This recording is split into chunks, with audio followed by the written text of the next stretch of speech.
Welcome to Redhead Rewriting Reality by Kimberly Sue Iverson, the story of my life as I figure out who I am after a lifetime of abuse and share my journey with that.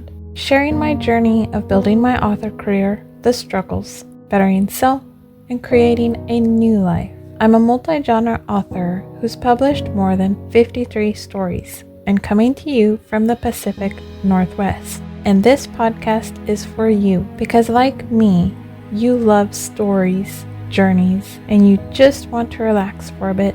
So let me take care of you. This audio is intended for an adult audience. Themes and topics may not be suitable for all audiences. Listener discretion is advised. Now, get yourself comfy and make yourself at home, and let's dive in. We are reading chapters 25 and 26 this week of Tarzan of the Apes by Edgar Rice Burroughs. And helping me is Lucy and Kona, because they are both at my feet. So this is chapters 25 and 26, read by your host, Kimberly Sue Iverson, and Kona and Lucy supporting hosts. Chapter 25, The Outpost of the World. With the report of his gun, D'Arnaud saw the door fly open and the figure of a man pitch headlong within onto the cabin floor. The Frenchman, in his panic, raised his gun to fire again into the prostrate form, but suddenly, in the half-dusk of the open door, he saw that the man was white, and in another instant realized that he had shot his friend and protector, Tarzan of the Apes. With a cry of anguish, D'Arnaud sprang to the ape man's side and, kneeling, lifted the latter's head in his arms, calling Tarzan's name aloud. There was no response, and then D'Arnaud placed his ear above the man's heart. To his joy, he heard its steady beating beneath. Carefully he lifted Tarzan to the cot, and then, after closing and bolting the door, he lighted one of the lamps and examined the wound. The bullet had struck a glancing blow upon the skull. There was an ugly flesh wound, but no signs of a fracture of the skull. D'Arnaud breathed a sigh of relief and went about bathing the blood from Tarzan's face. Soon the cool water revived him, and presently he opened his eyes to look in questioning surprise at D'Arnaud. The latter had bound the wound with pieces of cloth, and as he saw that Tarzan had regained consciousness, he arose and, going to the table, wrote a message, which he handed to the ape man, explaining the terrible mistake he had made, and how thankful he was that the wound was not more serious. Tarzan, after reading the message, sat on the edge of the couch and laughed. "It is nothing," he said in French, and then, his vocabulary failing him, he wrote, "You should have seen what Bolgani did to me, and Kerchak, and Turkos, before I killed them. Then you would laugh at such a little scratch." D'Arnaud handed Tarzan the 2 messages that had been left for him. Tarzan read the first one through with a look of sorrow on his face. The second one he turned over and over, searching for an opening. He had never seen a sealed envelope before. At length he handed it to D'Arnaud. The Frenchman had been watching him and knew that Tarzan was puzzled over the envelope. How strange it seemed that to a full-grown white man, an envelope was a mystery. D'Arnot opened it and handed the letter back to Tarzan. Sitting on a camp stool, the ape man spread the written sheet before him and read, "To Tarzan of the Apes. Before I leave, let me add my thanks to those of Mr. Clayton for the kindness you have shown in permitting us the use of your cabin. That you never came to make friends with us has been a great regret to us.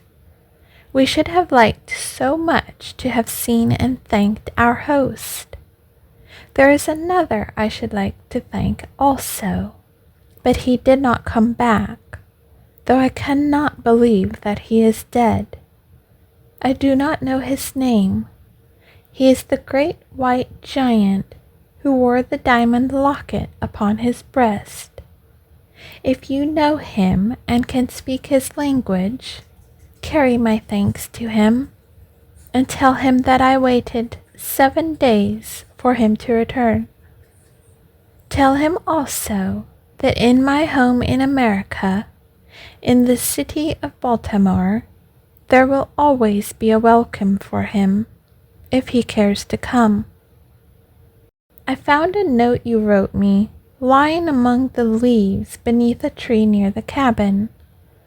I do not know how you learned to love me, who have never spoken to me, and I am very sorry if it is true, for I have already given my heart to another. But know that I am always your friend, Jane Porter." Tarzan sat with gaze fixed upon the floor for nearly an hour. It was evident to him from the notes that they did not know that he and Tarzan of the Apes were one and the same. "I have given my heart to another," he repeated over and over again to himself. Then she did not love him. How could she have pretended love and raised him to such a pinnacle of hope, only to cast him down to such utter depths of despair? Maybe her kisses were only signs of friendship. How did he know, who knew nothing of the customs of human beings? Suddenly he arose, and bidding D'Arnot good night, as he had learned to do, threw himself upon the couch of ferns that had been Jane Porter's. D'Arnot extinguished the lamp and lay down upon the cot. For a week they did little but rest, D'Arnot coaching Tarzan in French. At the end of that time the two men could converse quite easily. One night, as they were sitting within the cabin before retiring, Tarzan turned to D'Arnot. "Where is America?" he said. D'Arnot pointed toward the northwest. "Many thousands of miles across the ocean," he replied. "Why?" "I am going there." D'Arnot shook his head. "It is impossible, my friend," he said. Tarzan rose, and going to one of the cupboards, returned with a well-thumbed geography. Turning to a map of the world, he said, "I have never quite understood all this. Explain it to me, please." When D'Arnot had done so, showing him that the blue represented all the water on the earth, and the bits of other colors the continents and islands, Tarzan asked him to point out the spot where they now were. D'Arnot did so.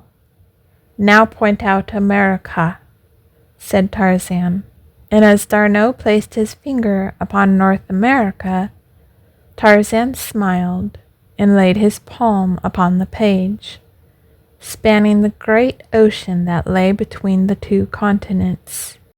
You see, it is not so very far, he said, scarce the width of my hand. D'Arnot laughed. How could he make the man understand? Then he took a pencil and made a tiny point upon the shore of Africa. This little mark, he said, is many times larger upon this map than your cabin is upon the earth. Do you see now how very far it is? Tarzan thought for a long time. Do any white men live in Africa? He asked. Yes. Where are the nearest? D'Arnot pointed out a spot on the shore just north of them. So close? Asked Tarzan in surprise. Yes, said D'Arnot, but it is not close. Have they big boats to cross the ocean? Yes. We shall go there tomorrow, announced Tarzan. Again, D'Arnot smiled and shook his head. It is too far. We should die long before we reached them. Do you wish to stay here then forever? Asked Tarzan. No, said D'Arnot. Then we shall start tomorrow. I do not like it here longer. I should rather die than remain here. Well, answered D'Arnot with a shrug, I do not know, my friend, but that I also would rather die than remain here. If you go, I shall go with you. It is settled then, said Tarzan. I shall start for America tomorrow.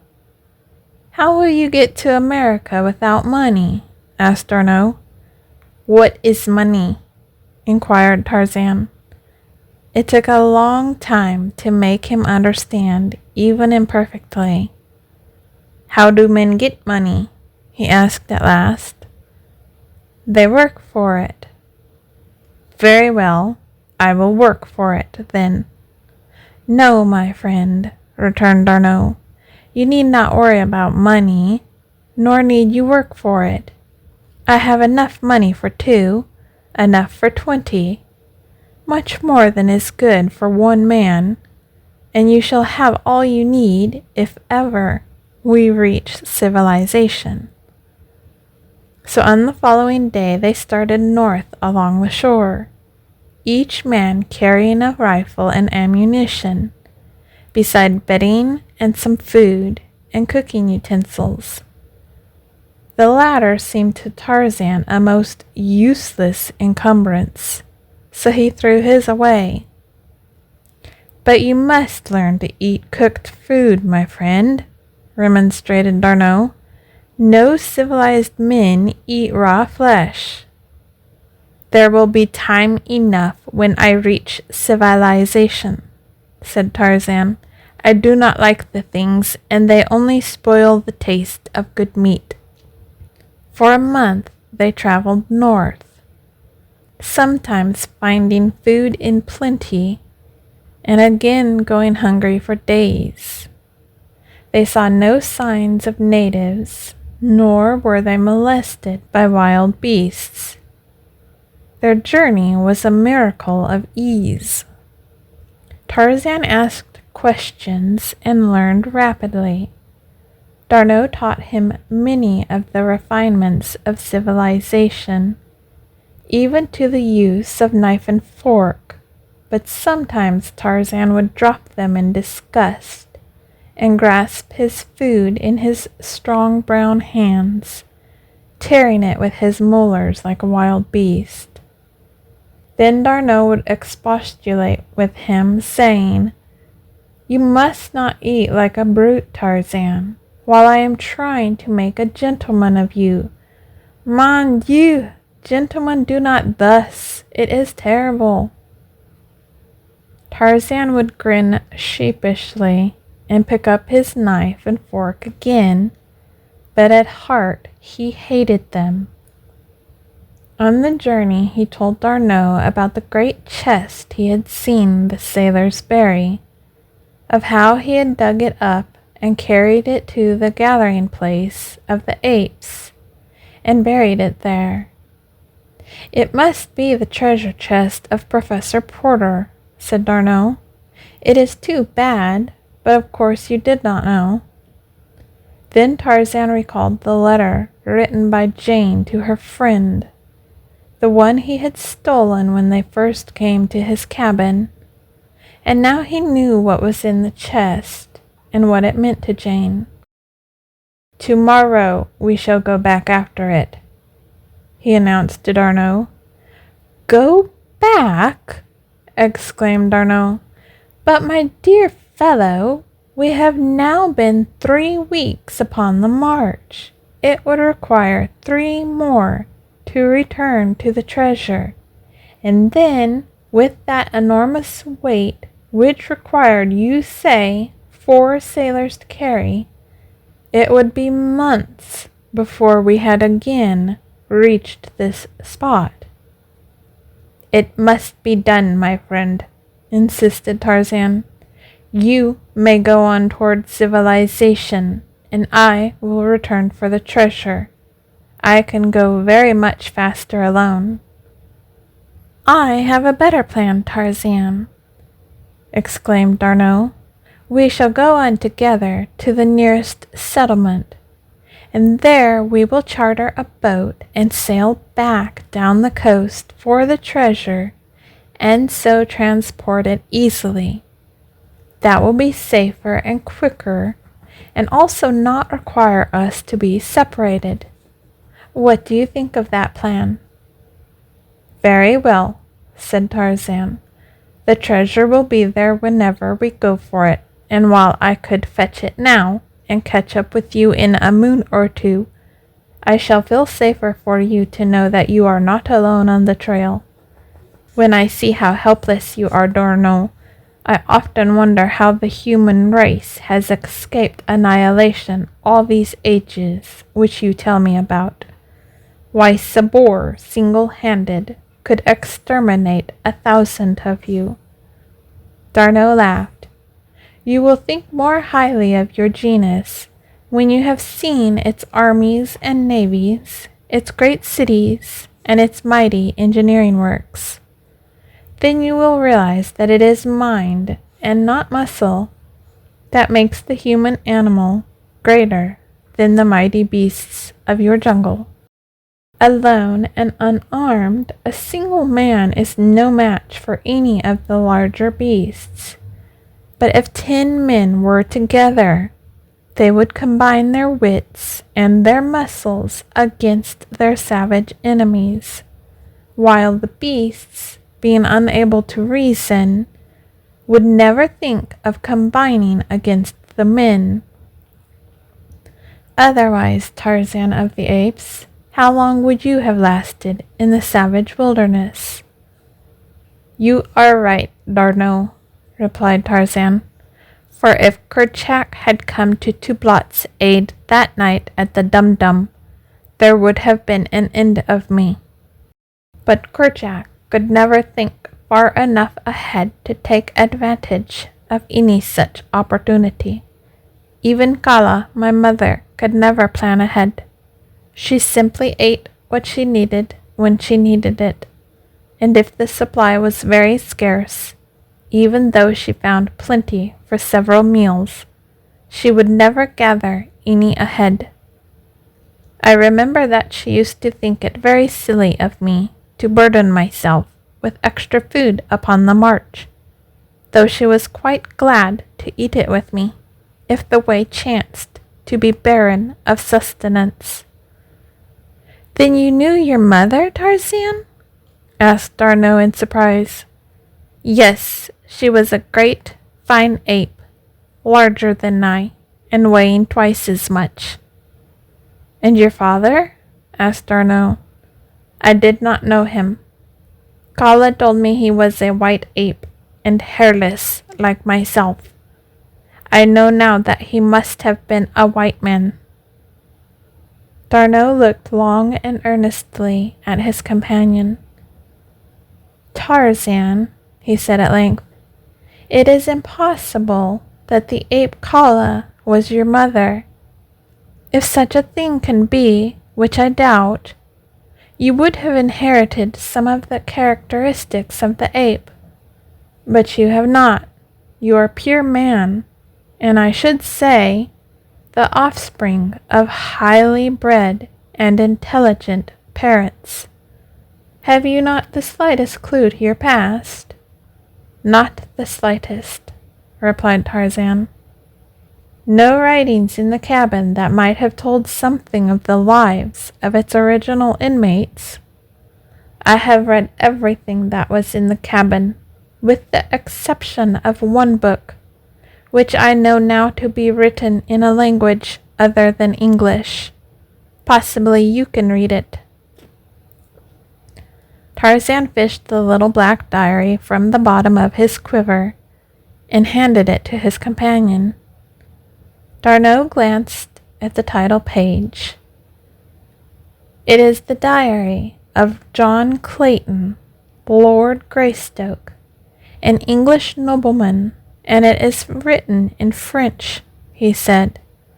Then he proceeded to read the diary that had been written over 20 years before, and which recorded the details of the story which we already know, the story of adventure, hardships, and sorrow of John Clayton and his wife Alice, from the day they left England until an hour before he was struck down by Kershak. D'Arnot read aloud. At times his voice broke, and he was forced to stop reading for the pitiful hopelessness that spoke between the lines. Occasionally he glanced at Tarzan, but the ape-man sat upon his haunches like a carven image, his eyes fixed upon the ground. Only when the little babe was mentioned did the tone of the diary alter from the habitual note of despair which had crept into it by degrees after the first 2 months upon the shore. Then the passages were tinged with a subdued happiness that was even sadder than the rest. One entry showed an almost hopeful spirit. Today our little boy is 6 years old. He is sitting in Alice's lap beside the table where I am writing. A happy, healthy, perfect child. Somehow, even against all reason, I seem to see him a grown man, taking his father's place in the world, the second John Clayton, and bringing added honors to the house of Greystoke. There, as though to give my prophecy the weight of his endorsement, he has grabbed my pen in his chubby fists, and with his ink-begrimed little fingers has placed the seal of his tiny fingerprints upon the page. And there, on the margin of the page, were the partially blurred imprints of 4 wee fingers and the outer half of the thumb. When D'Arnot had finished the diary, the 2 men sat in silence for some minutes. "Well, Tarzan of the Apes, what think you?" asked D'Arnot. "Does not this little book clear up the mystery of your parentage?" "Why, man, you are Lord Greystoke."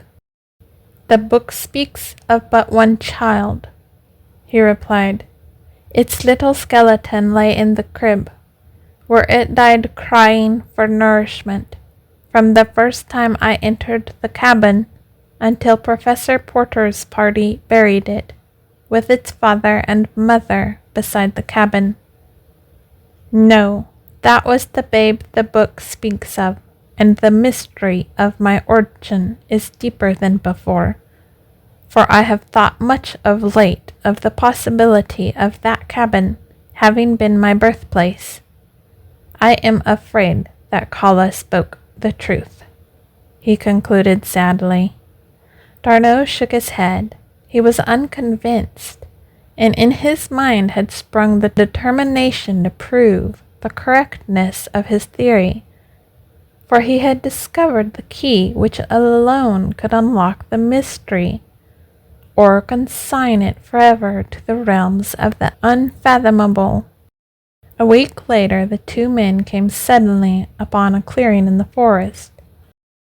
In the distance were several buildings surrounded by a strong palisade. Between them and the enclosure stretched a cultivated field in which a number of Negroes were working. The two halted at the edge of the jungle. Tarzan fitted his bow with a poisoned arrow, but D'Arnot placed a hand upon his arm. "What would you do, Tarzan?" he asked.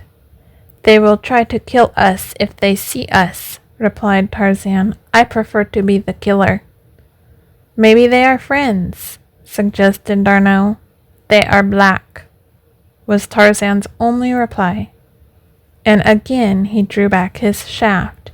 "You must not, Tarzan," cried D'Arnot. "White men do not kill wantonly. Mon Dieu, but you have much to learn." "I pity the ruffian who crosses you, my wild man, when I take you to Paris.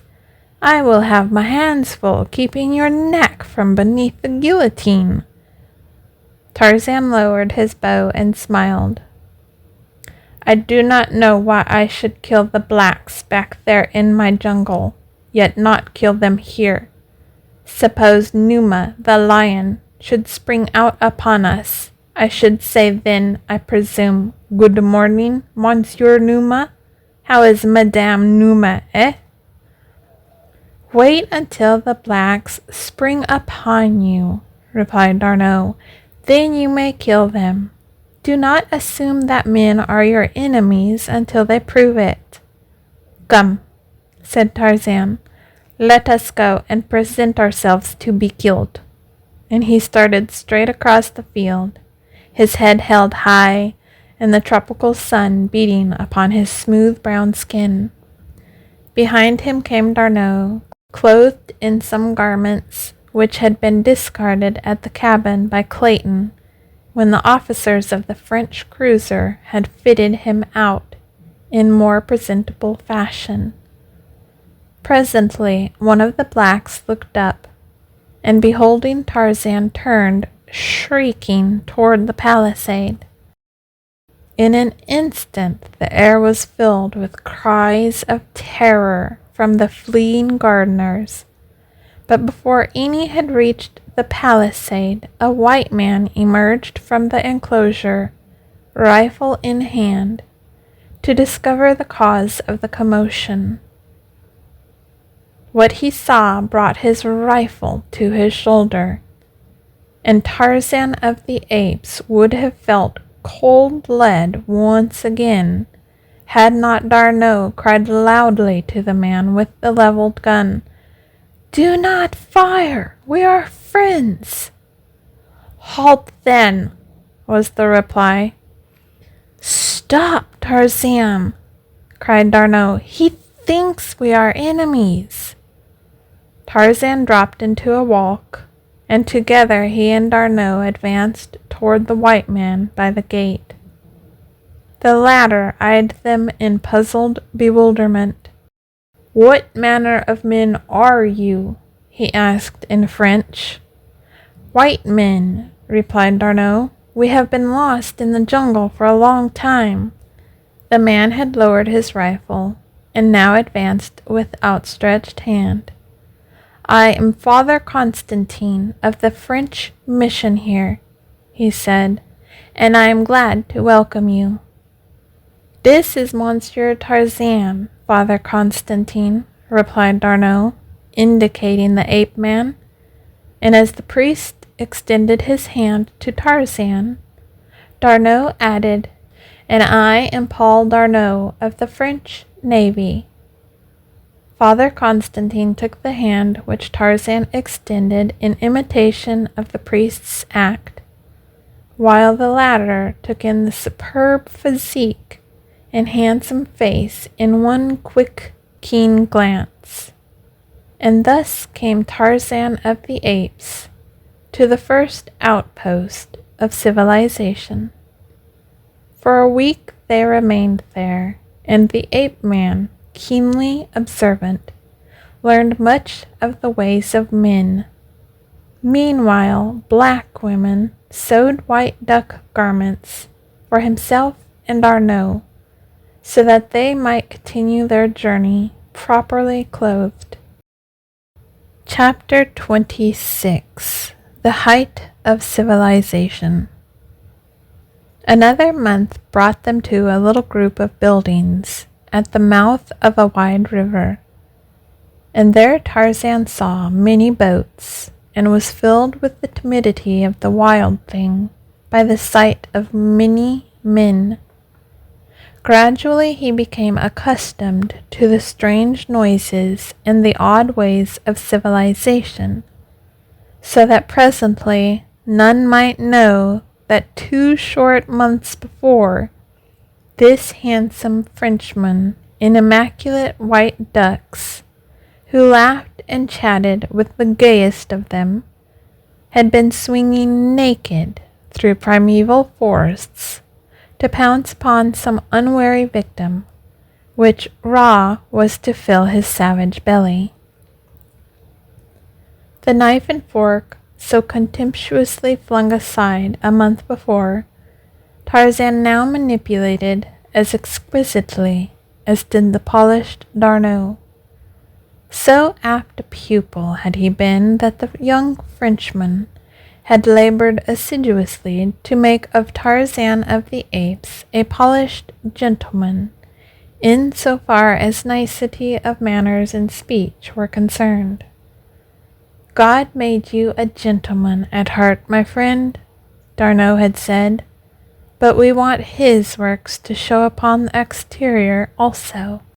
As soon as they had reached the little port, D'Arnaud had cabled his government of his safety, and requested a 3 months' leave, which had been granted. He had also cabled his bankers for funds, and the enforced wait of a month, under which both chafed, was due to their inability to charter a vessel for the return to Tarzan's jungle after the treasure. During their stay at the coast town, Monsieur Tarzan became the wonder of both whites and blacks, because of several occurrences, which to Tarzan seemed the merest of nothings. Once a huge black, crazed by drink, had run amuck and terrorized the town, until his evil star had led him to where the black-haired French giant lolled upon the veranda of the hotel. Mounting the broad steps with brandished knife, the Negro made straight for a party of 4 men, sitting at a table sipping the inevitable absinthe. Shouting in alarm, the 4 took to their heels, and then the black spied Tarzan. With a roar he charged the ape-man, while 100 heads peered from sheltering windows and doorways to witness the butchering of the poor Frenchman by the giant black.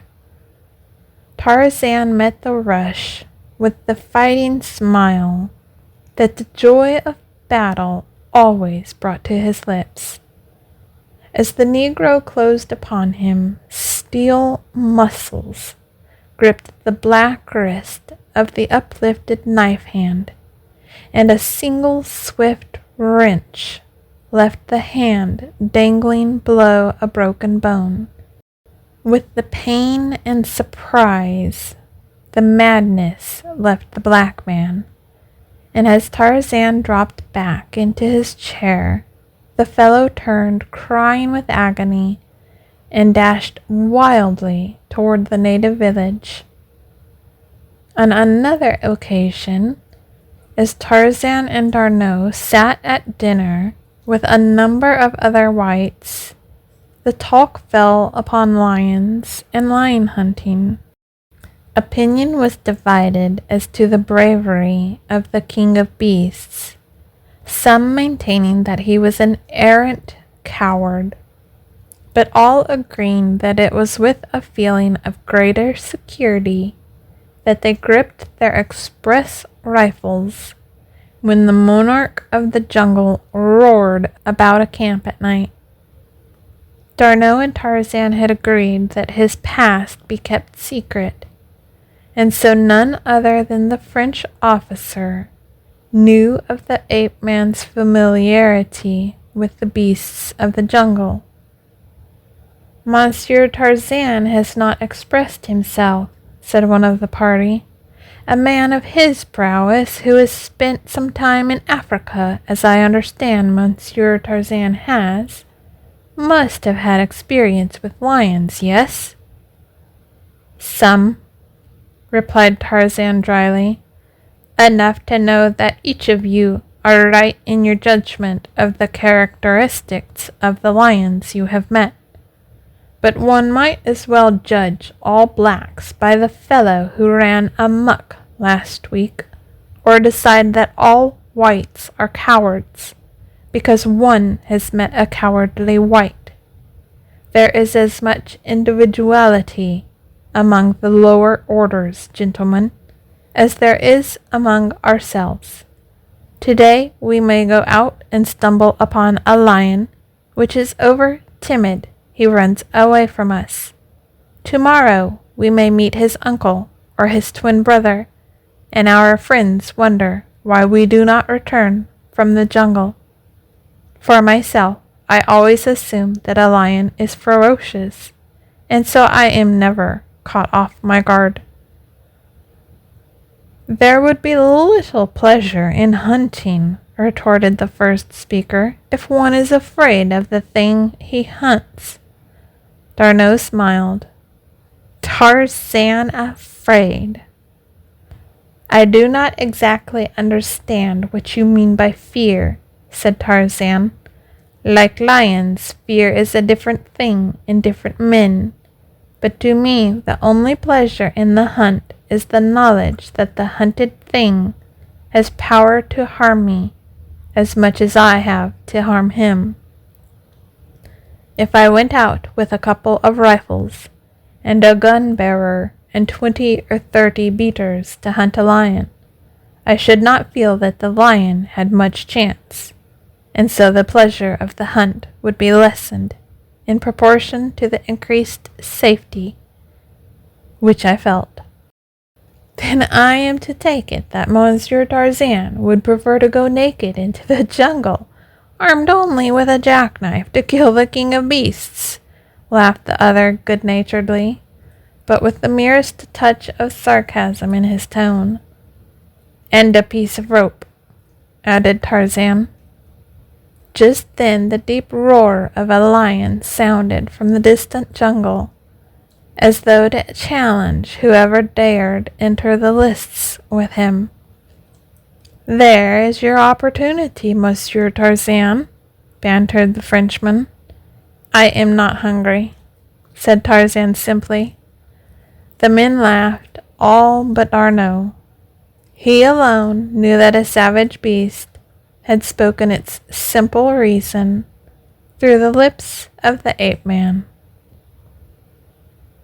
But you are afraid, just as any of us would be, to go out there naked, armed only with a knife and a piece of rope, said the banterer. Is it not so? No, replied Tarzan. Only a fool performs any act without reason. 5,000 francs is a reason, said the other. I wager you that amount you cannot bring back a lion from the jungle under the conditions we have named, naked and armed only with a knife and a piece of rope. Tarzan glanced toward D'Arnot and nodded his head. Make it 10,000, said D'Arnot. Done, replied the other. Tarzan arose. I shall have to leave my clothes at the edge of the settlement, so that if I do not return before daylight, I shall have something to wear through the streets." "You are not going now?" exclaimed the wagerer. "At night?" "Why not?" asked Tarzan. "Numa walks abroad at night. It will be easier to find him." "No," said the other, "I do not want your blood upon my hands. It will be foolhardy enough if you go forth by day." "I shall go now," replied Tarzan, and went to his room for his knife and rope. The men accompanied him to the edge of the jungle, where he left his clothes in a small storehouse. But when he would have entered the blackness of the undergrowth, they tried to dissuade him, and the wagerer was most insistent of all that he abandon his foolhardy venture. "I will accede that you have won," he said, "and the 10,000 francs are yours if you will but give up this foolish attempt, which can only end in your death." Tarzan laughed, and in another moment the jungle had swallowed him. The men stood silent for some moments, and then slowly turned and walked back to the hotel veranda.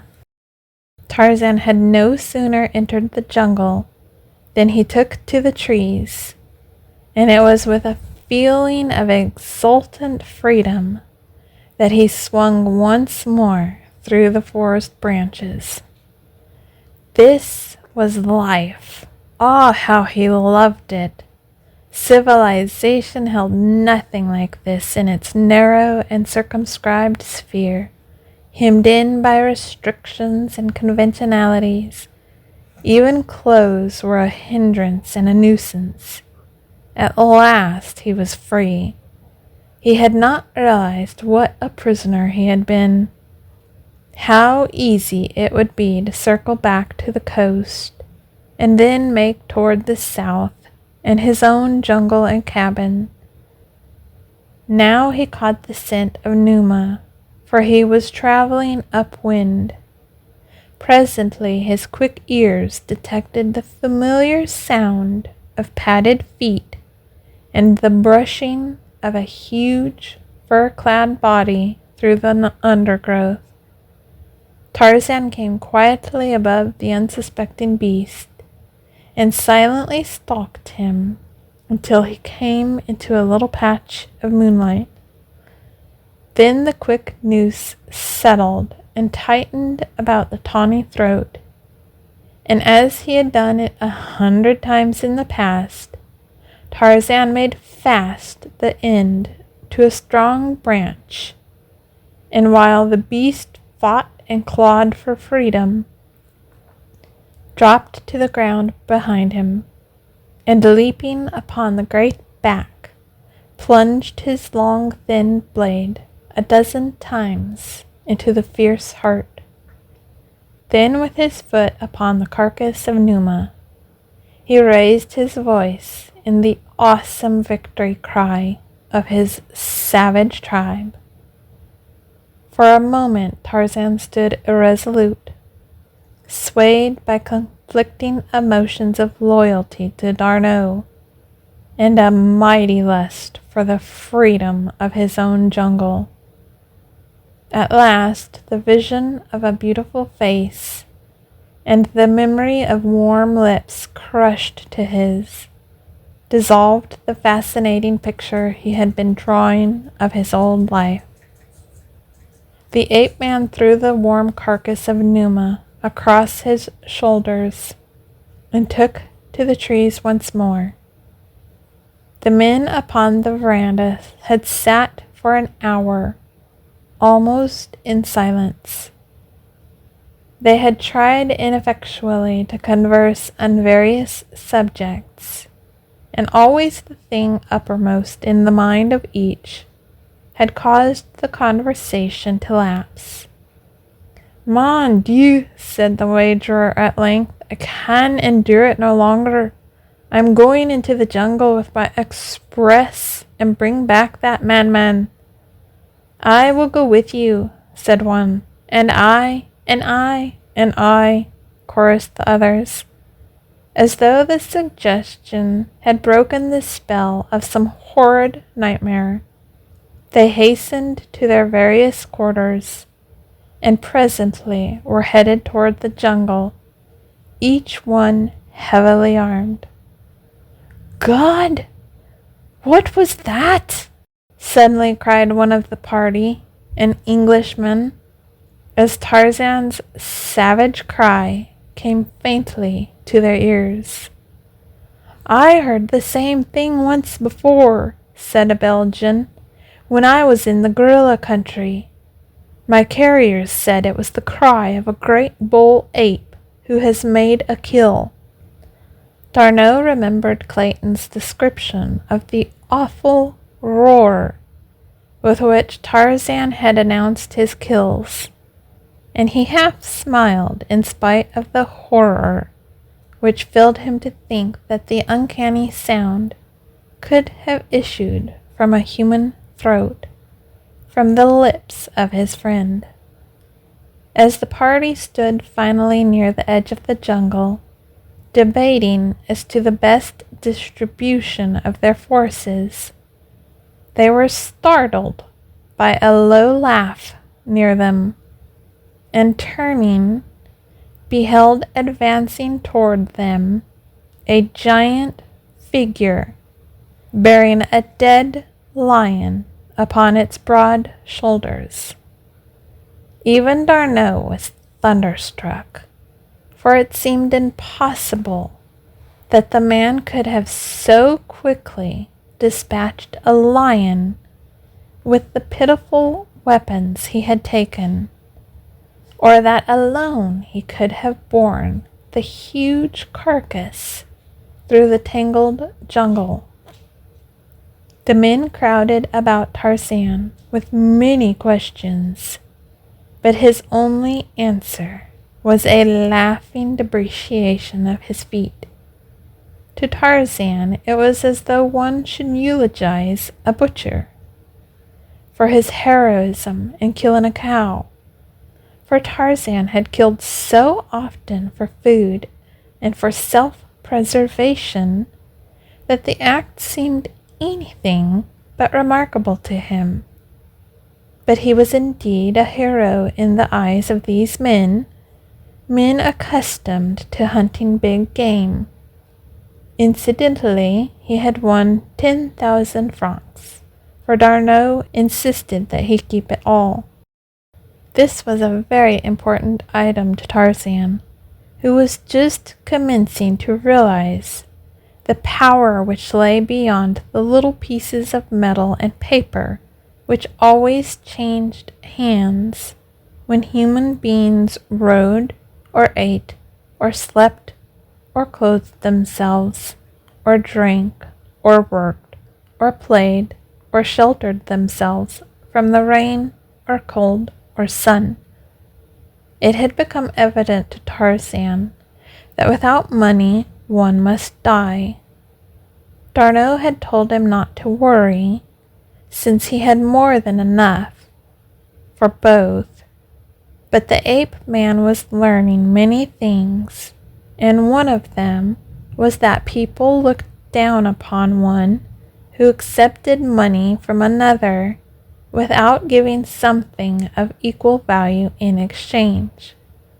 Shortly after the episode of the lion hunt, D'Arnot succeeded in chartering an ancient tub for the coastwise trip to Tarzan's landlocked harbor. It was a happy morning for them both, when the little vessel weighed anchor and made for the open sea. The trip to the beach was uneventful, and the morning after they dropped anchor before the cabin, Tarzan, garbed once more in his jungle regalia and carrying a spade, set out alone for the amphitheater of the apes, where lay the treasure. Late the next day he returned, bearing the great chest upon his shoulder, and at sunrise the little vessel worked through the harbor's mouth and took up her northward journey. 3 weeks later, Tarzan and D'Arnot were passengers on board a French steamer bound for Lyons, and after a few days in that city, D'Arnot took Tarzan to Paris. The ape man was anxious to proceed to America, but D'Arnot insisted that he must accompany him to Paris first, nor would he divulge the nature of the urgent necessity upon which he based his demand. One of the first things which D'Arnot accomplished after their arrival was to arrange to visit a high official of the police department, an old friend, and to take Tarzan with him. Adroitly, D'Arnot led the conversation from point to point until the policeman had explained to the interested Tarzan many of the methods in vogue for apprehending and identifying criminals. Not the least interesting to Tarzan was the part played by fingerprints in this fascinating science. "But of what value are these imprints?" asked Tarzan, "when after a few years the lines upon the fingers are entirely changed by the wearing out of the old tissue and the growth of new?" "The lines never change," replied the official. "From infancy to senility, the fingerprints of an individual change only in size, except as injuries alter the loops and whorls. But if imprints have been taken of the thumb and forefingers of both hands, one must needs lose all entirely to escape identification." "It is marvelous!" exclaimed D'Arnot. "I wonder what the lines upon my own fingers may resemble." "We can soon see," replied the police officer, and ringing a bell he summoned an assistant, to whom he issued a few directions. The man left the room, but presently returned with a little hardware box, which he placed on his superior's desk. "Now," said the officer, "you shall have your fingerprints in a second." He drew from the little case a square of plate glass, a little tube of thick ink, a rubber roller, and a few snowy white cards. Squeezing a drop of ink into the glass, he spread it back and forth with the rubber roller until the entire surface of the glass was covered to his satisfaction with a very thin and uniform layer of ink. "Place the 4 fingers of your right hand upon the glass thus," he said to D'Arnot. "Now the thumb. That is right. Now place them in just the same position upon this card. Here, no, a little to the right. We must leave room for the thumb and the fingers of the left hand. There, that's it. Now the same with the left." "Come, Tarzan," cried D'Arnot. "Let's see what your whorls look like." Tarzan complied readily, asking many questions of the officer during the operation. "Do fingerprints show racial characteristics?" he asked. "Could you determine, for example, solely from fingerprints, whether the subject was Negro or Caucasian?" "I think not," replied the officer. "Could the fingerprints of an ape be detected from those of a man?" "Probably, because the apes would be far simpler than those of the higher organism." "But a cross between an ape and a man might show the characteristics of either progenitor?" continued Tarzan. "Yes, I should think likely," responded the official, "but the science has not progressed sufficiently to render it exact enough in such matters. I should hate to trust its findings further than to differentiate between individuals. There it is absolute. No 2 people born into the world probably have ever had identical lines upon all their digits. It is very doubtful if any single fingerprint will ever be exactly duplicated by any finger other than the one which originally made it." Does the comparison require much time or labor? Asked D'Arnot. Ordinarily but a few moments, if the impressions are distinct. D'Arnot drew a little black book from his pocket and commenced turning the pages. Tarzan looked at the book in surprise. How did D'Arnot come to have his book? Presently D'Arnot stopped at a page on which there were 5 tiny little smudges. He handed the open book to the policeman. Are these imprints similar to mine or Monsieur Tarzan's, or can you say that they are identical with either? The officer drew a powerful glass from his desk and examined all 3 specimens carefully, making notations meanwhile upon a pad of paper. Tarzan realized now what was the meaning of their visit to the police officer. The answer to his life's riddle lay in these tiny marks. With tense nerves, he sat leaning forward in his chair, but suddenly he relaxed and dropped back, smiling. D'Arnot looked at him in surprise. You forget that for 20 years the dead body of the child who made those fingerprints lay in the cabin of his father, and that all my life I have seen it lying there, said Tarzan bitterly. The policeman looked up in astonishment.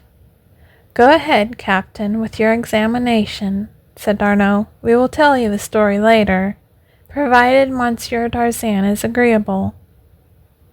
Tarzan nodded his head. But you are mad, my dear friend D'Arnot. Those little fingers are buried on the west coast of Africa. I do not know as to that, Tarzan, replied D'Arnot. It is possible. But if you are not the son of John Clayton, then how in heaven's name did you come into that God-forsaken jungle where no white man other than John Clayton had ever set foot? You forget, Kala, said Tarzan. I do not even consider her, replied D'Arnot. The friends had walked to the broad window overlooking the boulevard as they talked. For some time they stood there gazing out upon the busy throng beneath, each wrapped in his own thoughts. It takes some time to compare fingerprints, thought D'Arnot, turning to look at the police officer. To his astonishment, he saw the official leaning back in his chair, hastily scanning the contents of the little black diary. D'Arnot coughed. The policeman looked up, and catching his eye, raised his finger to admonish silence. D'Arnot turned back to the window, and presently the police officer spoke. Gentlemen, he said. Both turned toward him. There is evidently a great deal at stake, which must hinge to a greater or lesser extent upon the absolute correctness of this comparison. I therefore ask that you leave the entire matter in my hands until Monsieur Descurques, our expert, returns. It will be but a matter of a few days. I had hoped to know at once, said D'Arnot. Monsieur Tarzan sails for America tomorrow. I will promise that you can cable him a report within 2 weeks, replied the officer. But what it will be, I dare not say. There are resemblances yet. Well, we had better leave it for Monsieur Descurques to solve. End of chapters 25 and 26 of Tarzan of the Apes by Edgar Rice Burroughs. Read by your host, Kimberly Sue Iverson. More to come. Would you like to make a difference? A gift of 5, 10, 15, or more would make a huge impact on my ability to keep this podcast going for you and upgrade my equipment. With your gift, we can grow this together because I want to make this the best I can for you. And frankly, you would help so much with far more than that. you'd be helping me change my life. Give today at ko-fi.com/Kimberly Sue Iverson. That's ko-fi.com/Kimberly Sue Iverson. Your presence here matters so much to me, so thank you for being here. I am beyond grateful you chose to spend this time with me. What are your thoughts? Share with me and start a conversation. Just don't be rude about it. Remember, kings and queens, everyone is fighting battles inside nobody can see. Who are you willing to see today? And who are you willing to let see you today? I hope someone can bring a smile to you today, or you can bring a smile to someone else. If you would like the chance for your story to be read, whether it's something you wrote, a story passed down in your family, or have a suggestion on a story to read, get in touch. Stories to read at KimberlySueIverson.com. That's stories to read at KimberlySueIverson.com. If you'd like to follow my socials, I would love to have you. Don't ever hesitate to comment and say hi either. Find me under at Kimberly Sue Iverson for most sites: Instagram, Threads, Facebook, Blue Sky, and TikTok. There's also a Facebook page for Redhead Rewriting Reality. X is the only site I use Kimber Bites on. I also have a newsletter for my work. That's bit.ly/lettersfromkimberly. bit.ly/lettersfromkimberly. I always try to use the same profile picture and name no matter where I am, but you can always find my links on my link cave. That's KimberlySueIverson.com/link cave. That's LINKCAVE.